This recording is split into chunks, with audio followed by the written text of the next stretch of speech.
عمران خان خو یو سیس پکې چې ما نوٹ کړی تاسو هم کېدای شي نوٹ کړی لکه دی چې څومره په بار ملکونو کې ګرځېدلی دی په یورپ او مغرب کې د ژوند تېر شوی دی خو دی چېرته هم چې دوره کوي نو دی پینټ شرټ نه اچوي ستاسو ته خیال دی که نه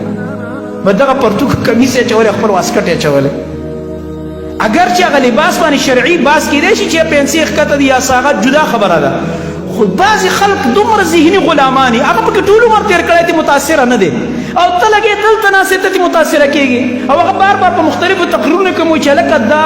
مغرب نه مه متاثره کېږئ دا څه داسې خلک خو نه دی تاسو متاثره شئ د خپل دین نه متاثره شئ د خپل نبي نه متاثره شئ صحابه کرامو نه عمر فاروق رضی الله عنه اکثر یادوي هغه نه متاثره شئ داسې خبره کوي صرف د یو ښې خبرې تایید په طور مې دا خبره وکړله زما غرض دا دی والله عزت په دې دین اسلام کې دی عزت په دین اسلام کې دی قسم په الله تاسو د علماو عزت ته وګورئ احترام ته وګورئ مجلس ته لاړ شي لوی لوی خلک هغه ورته پاسیږي لګي احترام یې کوي لوی لوی خلک صرف دې وجې نه چې هغه د دین یو نماینده دی نور څه